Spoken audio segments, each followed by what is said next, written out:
We've discussed 4 signs that your relationship won't last. So this week, we're going to talk about some ways to enhance your relationships. Hola, hola, everybody. Thank you for listening to Carlie's Couch. Hey, y'all.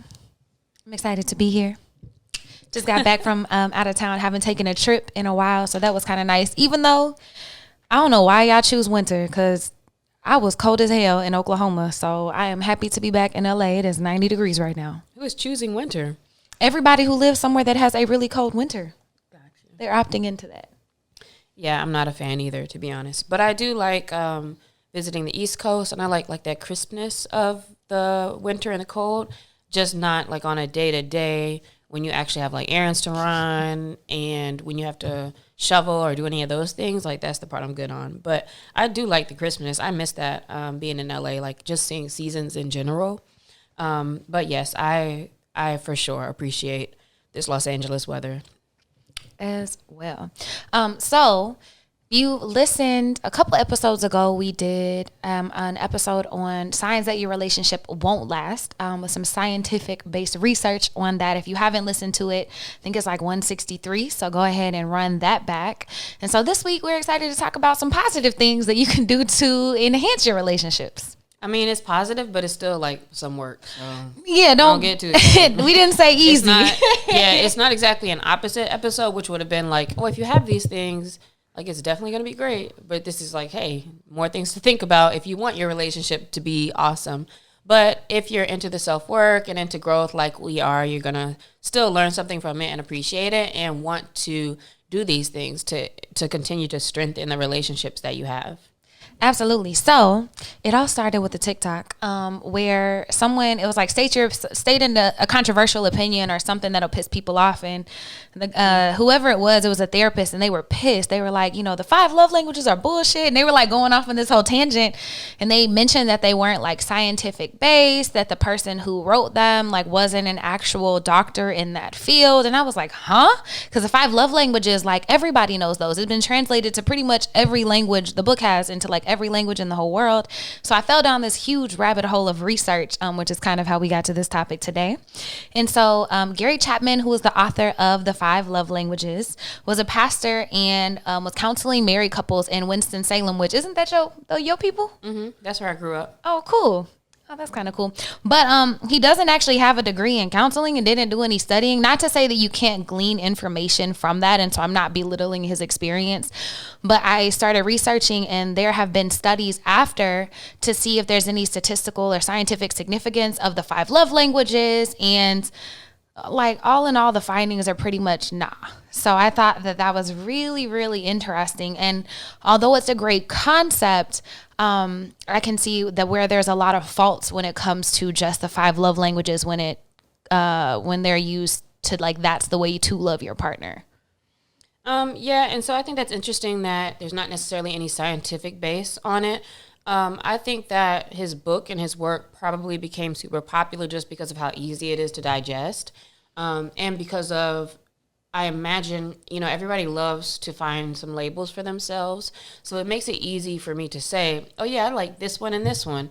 And to think about, okay, now I can relay that to somebody to feel like I'm having a better relationship.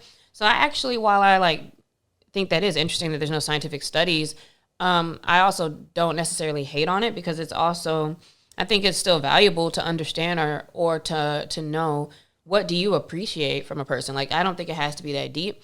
It may, across the board, not affect the relationship. I can see that too. But I think to be able to say, like, hey, I really appreciate quality time. Like, that's a big thing for me. Mm-hmm. I think that's something that anybody in any relationship would and should still talk about. So I don't necessarily like hate on him or think that this isn't useful at all.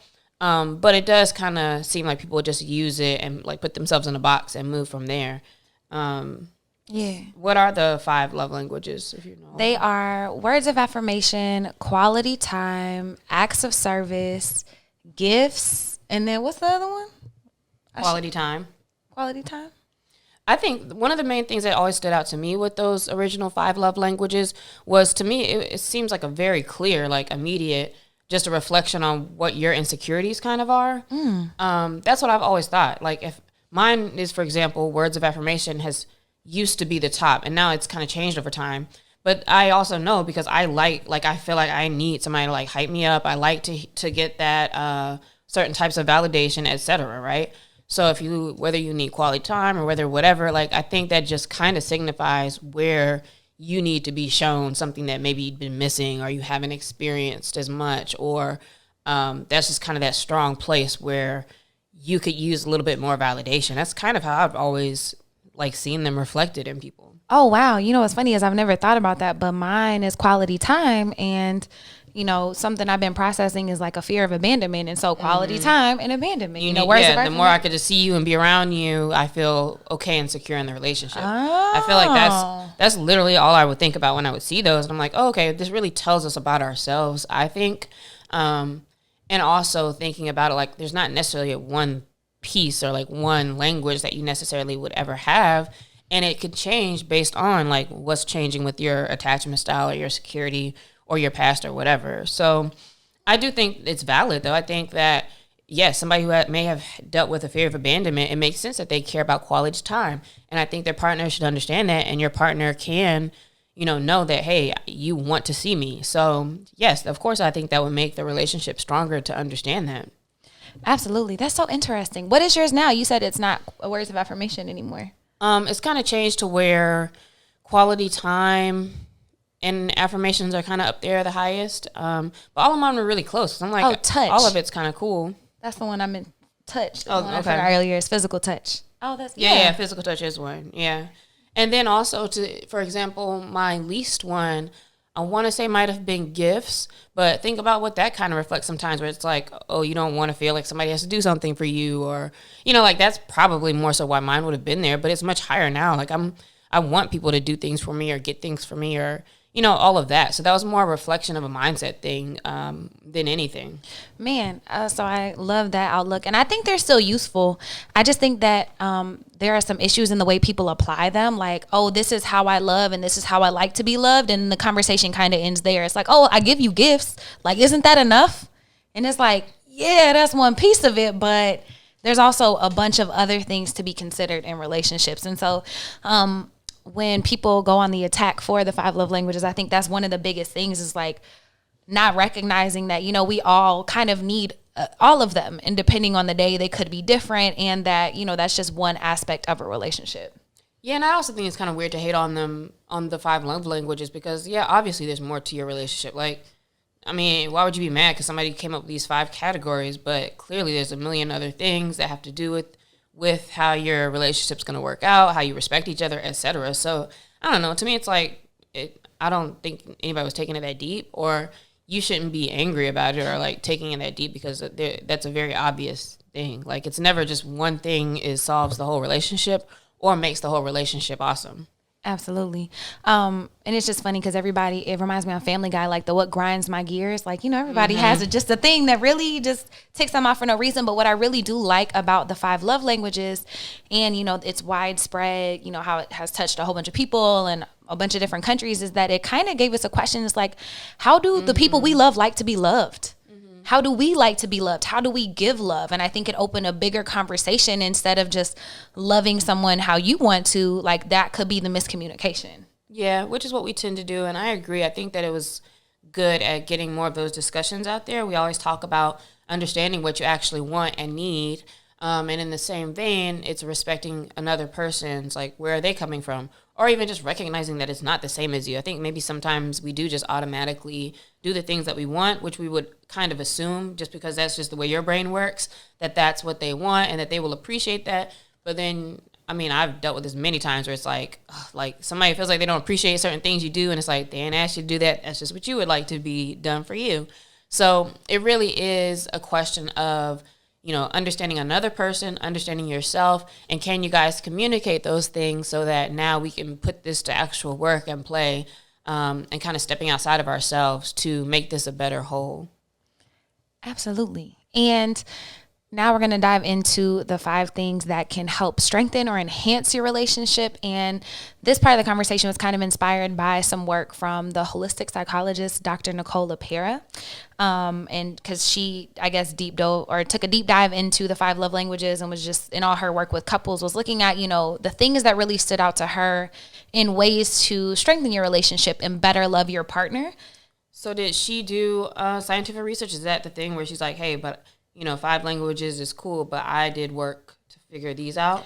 I think this is, I'm actually not sure. Okay. I'm not sure, but I know that she has that's what her doctorate is in this relationship psychology and working with couples and stuff. And so hear from her, I guess, research and from her actual life experience. These are some of the things that she thought were important. Okay. Yeah. And I think all of these are important. Again, it's cool if you know what your love language is, but also all of these things we're getting ready to talk about are going to be very helpful in, again, understanding more about who your partner is and how they respond, what they respond to. So the first thing you can do to strengthen your relationship is understanding your partner's trauma. That sounds like having a lot of deep combos and understanding your own to be able to talk about that. Do you think that's your responsibility though, Carlie, to understand your partner's trauma? I think in them being your partner to a certain extent, yes. To own it, to fix it, to make them better, to heal them, no, absolutely not. But to understand it, working in a relationship with them, yes. Because I think if you don't, that can lead to a lot of misunderstandings and missed opportunities to, support them. But I think it is important, but not your responsibility to heal. And I think that's the difference is a lot of people, and maybe I'm just talking about myself, but whenever you know something with somebody, you try to help them fix it or help them do stuff, and recognizing that, each one of our own traumas and all the things we've been through is our journey to heal ourselves. And it's nice to have somebody with you who kind of understands what you're going through. Mm-hmm. But how can you know what that trauma is? Even to really understand it? It's a lot of talking. So for example, let's say y'all get into a fight and they shut down and leave. And you're like, well, what? You don't love me anymore. And it's no, actually, I grew up in a violent household and this is how I have to get away from situations. It's oh, now I understand why you do the things that you do. Now it makes sense to me. So one way to know is if they just straight up can tell you those things. Yeah. Or to ask questions to get to know them. Like you said, a lot of deep conversations. I think sometimes you kind of infer, though, as well. If you hear them talk about certain things, about the parents, something that may have happened to them, I think sometimes we don't even necessarily understand what is our own trauma, or sometimes it's kind of revealed to us in a way that I don't know if your partner might not just have a list hey, by the way, here's my personal traumas A through Z. But for you to kind of pay attention and then maybe to ask about what you see. Or for you to pay attention to some of those actions that repeat, the way that they respond during conflict, things like that. But I don't think that tells you what happened to them per se, unless you can maybe get into the conversation about it. But I think that's even just as important, just to even recognize certain situations where maybe things change or they act a little different or it seems like a sensitive space. And I think it's something over time also. These things you can do to strengthen relationships are very personal. And so, if you're just dating somebody and you've been dating for a few weeks, even maybe a few months, this might not be the space to be doing these types of conversations necessarily. But it is something to think about and understand. You may be dealing with somebody who, they don't seem to be very close to you, or don't like being touched, and you don't know what may have happened to them as a kid, or what, they just probably might not like physical touch like that. So there's lots of things that I think uncover, and you kind of have to just kind of be aware and give grace to as you're seeing what these dots could be connected with. Absolutely. And this also isn't hey, I noticed you don't like touch. What's wrong? Don't also letting people tell you on their own terms and kind of open up. And the best way to do that is to provide them a safe, trusting, loving, brave space for them to open up to you, and giving people time to do that. Maybe they will, maybe they won't, but it takes a little bit of time and understanding. I hate being just asked a lot of questions from somebody who's you don't really know me yet. And also, I feel some questions, the way you ask them, it's it's obvious, this is the type of question for you to experience, and then we kind of see what happens. If somebody was just oh, what are your traumas? And then the first thing that comes to my mind is like, what? I don't even know where to start, what you're thinking about right there. But if we're in something, conversation or something happening, then maybe that's something to connect when it happens. So if you know those traumas, though, or you're kind of have a clue as to how that trauma reflects in a partner, now what does that change about your communication and the way you talk to them or approach them that makes your relationship any better? Well, their triggers, like what situations to maybe be more gentle or more kind in, ways to approach things a little bit better, like where you can be more sharp or what, not like tiptoeing around on eggshells, but if they're actively working to heal something, then you might avoid that until they're ready to talk to you about it, like not pressing them if you know that that's something that bothers them. So you're able to approach communication and life in a way that's more respectful of them and their boundaries and what they're going through. Mm-hmm. That's good. Respecting what you say, what you do. Like if you know what those buttons are, you're not necessarily going to be pushing them if you know they have, really bad issues with their parents, come Mother's Day, Father's Day and stuff like that. You're not going to be like, oh, are you going to go see them? Oh, why not? And like, what's going on. So it's like, let's not, be all in your face as if things should be different when you know what their traumas are. Mm-hmm. And if you know how they respond to things, like their conflict styles, like you're more like understanding and giving them space if they need that, or telling them that you need space if you know that they need to get a response from you. And so you're just able to like flow better with them through life and through things that kind of come up. Mm-hmm. The next one is nervous system awareness, yours and your partner's. And so this is essentially knowing and understanding where you are in your body and kind of where they are in them, and acknowledging that, knowing where, and what I mean by like knowing where you are is like noticing what your body's doing. Are you in fight or flight? Are you stressed out? Are you angry? Are you triggered? Like kind of what's going on in the moment helps you to be better in communication with your partner. Because a lot of fights can be cyclical. Like if you're getting triggered about the same things, then it's good to know, like, hold on, wait, we're falling into this pattern. Like, oh, wait, something's wrong with me. I'm getting triggered by this. And then you're able to approach it in a better way. And I feel like I'm talking in circles a little bit. Well, so nervous system refers to like the physiologically, like how we're reacting, our adrenaline, our stress hormones, our fight or flight. Is that correct? Mm-hmm. Okay, so in this, it's kind of connecting and like being one with your body, like knowing your body and connecting to where, I know if this feels different or I feel off, or making sure you're understanding how that connects with how you feel and now how you like react or speak to another person. Yeah, I think I have a good example. So let's say that, I just am feeling off today. Like I kind of feel sad. I don't necessarily know what's wrong, but I can feel myself being off. And then my partner did something to piss me off. Like I'm just bothered. Instead of like flying off the handle at them for something, I know something is wrong with me. So instead of like going into a fight or into this weird situation, I can just be like, hey, I'm kind of off today. Like, I need to take some time to figure out what's going on with me. Or if, let's say we had a date scheduled or something, and I just know that I'm not in a good place for that, and I'm with myself, I'm able to reschedule and to share with them that I'm processing something. So I think it's good to know like where you are so that you can better communicate with your partner. And then after, y'all are together for, a little while and you start to notice where they are too, you can help de-escalate situations. Like if you notice they're getting irritated, you could say, hey, you seem a little bit stressed. Is there anything I can do to help you? Like it just helps whenever we're all aware of like where we are in space and in our bodies. Yeah, but it's interesting that all of these things sound good with the first and second concept that can help strengthen relationships. But, and maybe I can only speak for myself, but I think very often, though, it's still like, it's hard for that to matter sometimes. Like, if you want to do a thing and you're excited, and then the other person's like, hey, I'm really, maybe not if they say it in the right way, but like, let's say they kind of like get a little attitude, or you notice, something's a little off.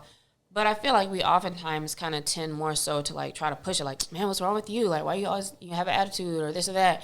And I think that it's hard to like back up and try to honor like, all right, how are you feeling right now, or what happened?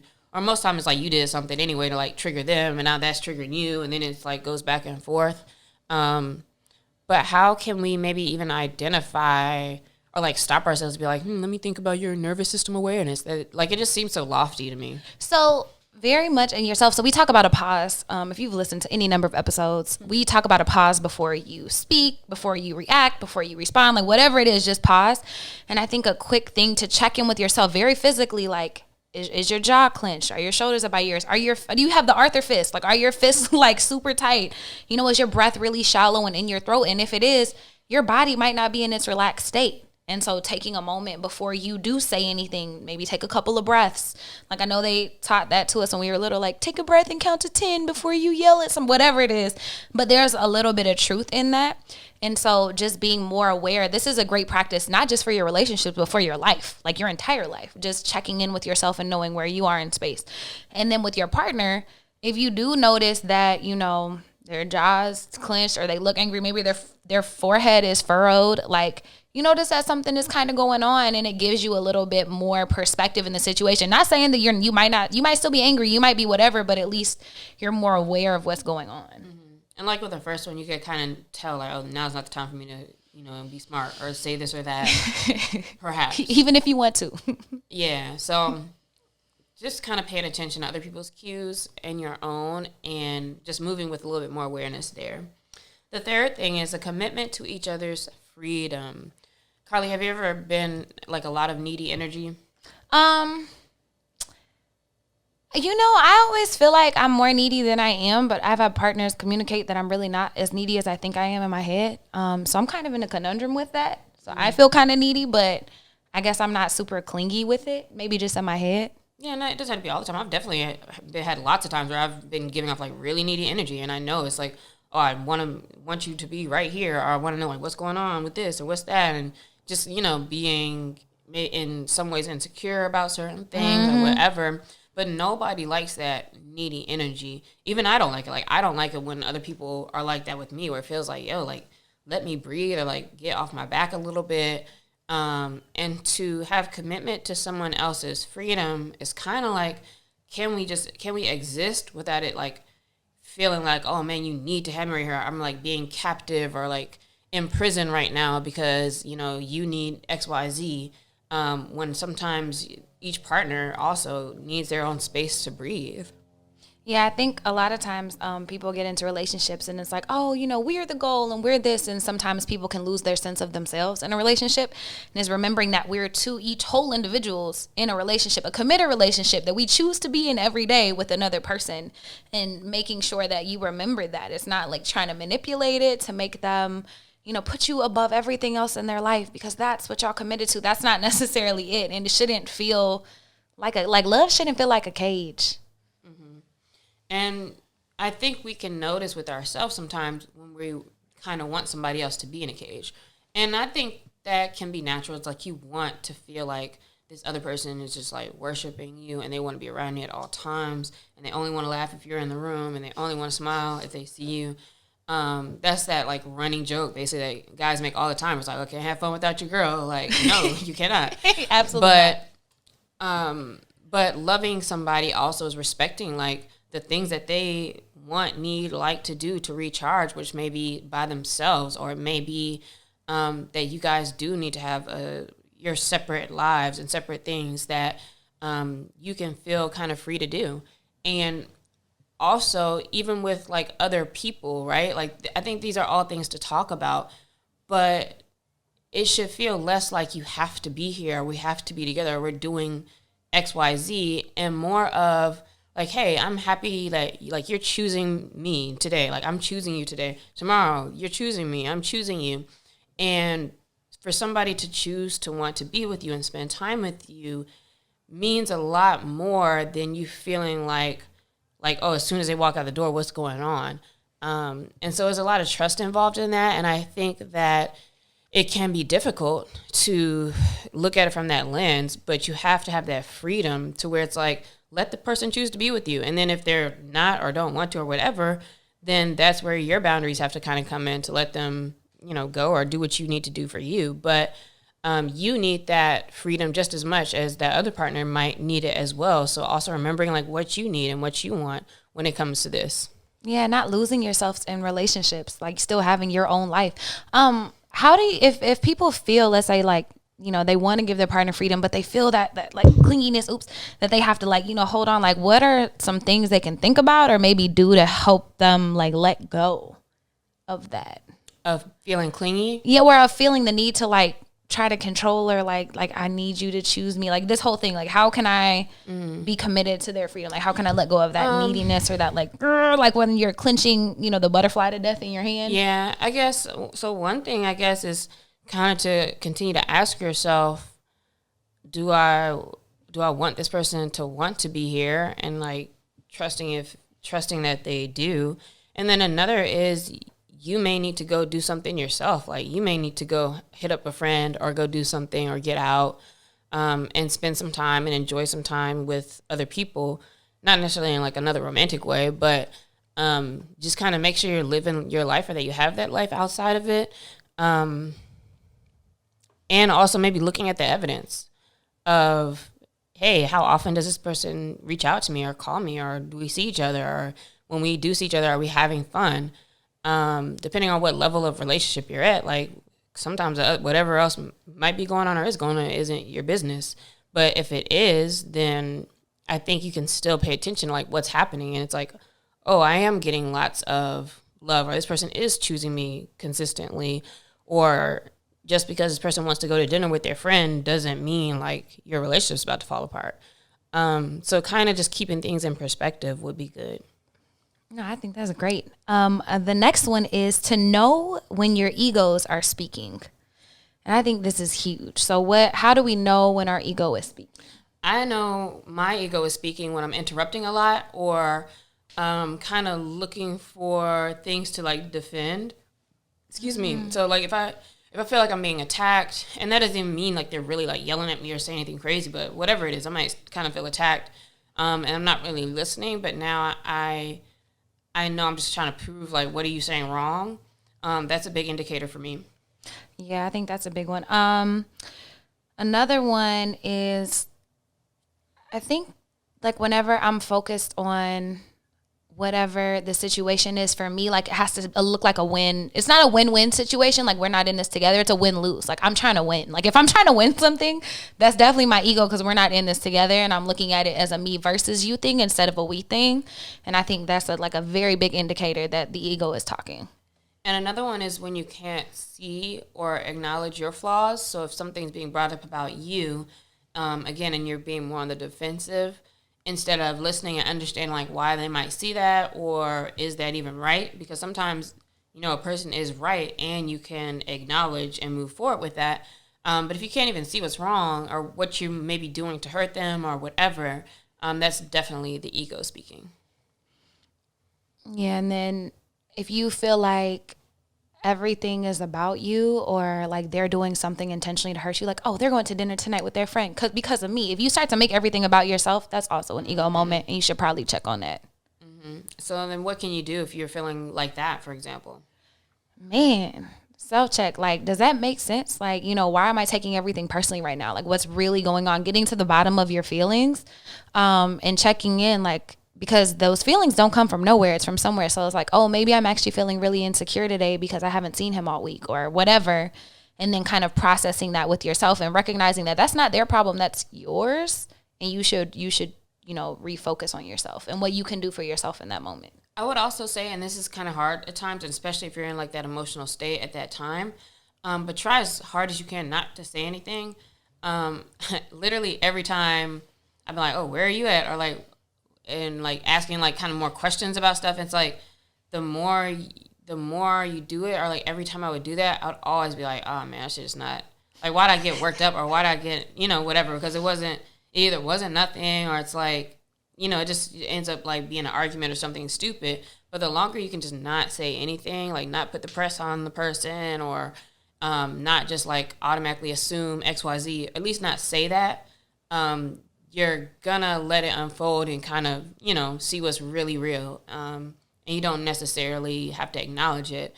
And in conversation and other things happening with your partner, as long as you can go without speaking, again, is probably a good practice. Like really try to listen longer before you say something, which is hard for me because I'm interrupting all the time. And I get called out on that all the time. But if you can just not talk and listen, it'll kind of like give you space to like reframe and calm down. Yeah, that's a big one, listening longer. And I would also say is checking in, like, because we're all intelligent enough to lie to ourselves. Like, oh, no, I'm really just seeing what he's doing today because I want to see what he is. It's like, no, bro, pause. Like, why are you about to ask this man where he's at? Like, you know, really, why does it matter in this moment? And being real with yourself and recognizing, like, those type of toxic habits that we have that feed our insecurities and all of that stuff, too. And then the last thing that can help strengthen your relationship is non-judgment and non-interference. Man, so I heard a quote that said something like, true love is whenever you allow your partner to be themselves and trust that they're going to make the best decisions for themselves in the moment. And I think this non-judgment and non-interference means practicing this in action and allowing them to be on their own journey without trying to control them or their decisions or how they feel. Like, it's like really letting them live life for themselves and not trying to skew everything towards you or to make yourself the forefront of it, but trusting that, you know, in loving them, they're going to make the best decisions for themselves. Mm-hmm. There's a lot of control in relationships, especially like if you don't catch it. Like, I don't know what it is about it, but like we really just, it's something that we always feel a need. Or maybe I shouldn't say always, but I feel like most people probably, whether it's at some point, often, I don't know, but we feel like this need to like kind of like control this person and control this relationship. And I guess it makes sense. Like, it's like a guarding yourself and guarding your heart and all of those things. But it does make everything so much more dramatic. And I can say that while also being like, but yes, you do want to control it, right? You do want to, you know, this person to do things the way you want, or you do want the relationship to end up a certain way, or you do want, you know, what you want. So that's a very difficult thing. But when you're judging a partner, however that comes out, and I know we've talked about just recently as well, when you're doing that, you're kind of telling that other person like that they can't be themselves. Resentment grows. And while you may be wanting them, like judging them and maybe wanting them to do things differently or another way, that just leads to you guys kind of falling further apart because of the resentment.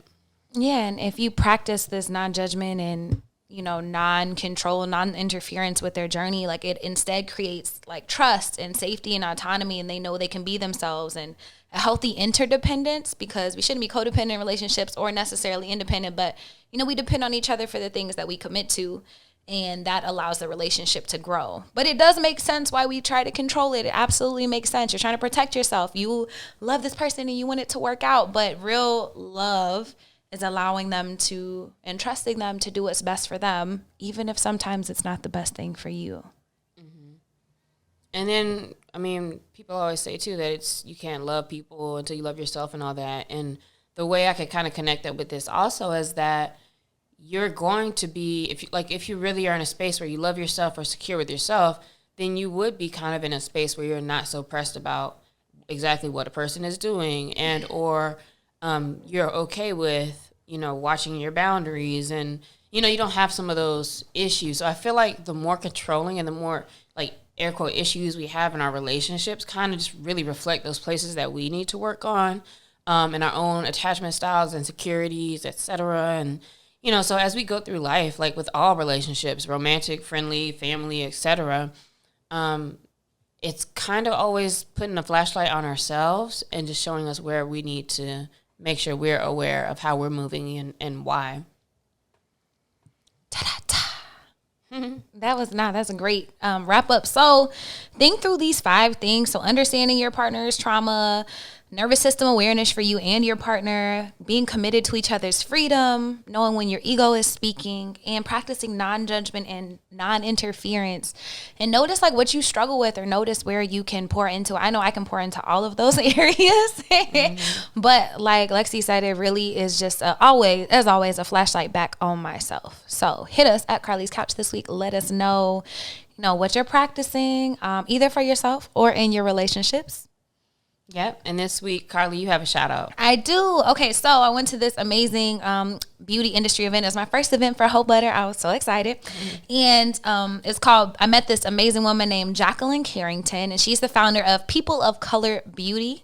And it is their mission to celebrate and represent people of color through their nail polish collections and the stories that they tell. So They want their tribe to know that their brand celebrates them and their beauty. And their most recent line was with for Native American Heritage Month, which is November, and they worked with women in tribes to figure out, what herbs are really important to the different tribes, what they were used for, and then they based colors based on those natural herbs. And I think that's really cool. So you can check out their website, peopleofcolorbeauty.com, and they're also on Instagram at peopleofcolorbeauty. And it's all nail color? Mm-hmm. All different. Cool. Actually, I had one. I should have brought it, but yeah, no different nail polishes. Okay, cool. Yeah, that's interesting to check out. They probably have Instagram and stuff too, you're saying? Mm-hmm. Okay. Absolutely. And then this week's question of the week is, when was the last time you felt uncontrollably happy? Man, so I was in Oklahoma this past week, and I took my mom to the Gathering Place in Tulsa, which is the number one park in the United States. They spent like $10 or $15 million on that joint. It's really cool. But it was a perfect day outside. Me and my mom swung, but then she had to leave and go do some stuff. And it was just me, and I played. Like, I went down a slide or two. I was on different kind of swings and just enjoying the beautiful fall foliage and the views and the sky. And I just was like smiling. Like, my cheeks were hurting from just enjoying my day. Oh, that sounds cool. That sounds like a good experience. Mm-hmm. What about you? I don't remember an exact time I felt uncontrollably happy, but I can recall that it will probably be, so sometimes I will we'll get in like a mode where I'm just in my room and I might like just be dancing or just like kind of let yourself be free in movement. So I feel like it'll probably be something like that, where I just feel like I'm either in nature, kind of like I feel really happy in those moments, or when I'm just like moving around, it's kind of like just being random. But I don't really remember an exact time recently that I would say I felt like uncontrollably happy. Oh, I love that though. Little like moments of joy throughout the day, like if it's dancing or doing whatever. So hit us and let us know, when was the last time you felt uncontrollably happy? At Carlie's Couch on every social media platform. And we're so happy you joined us again today, and look forward to talking to you next week. Peace.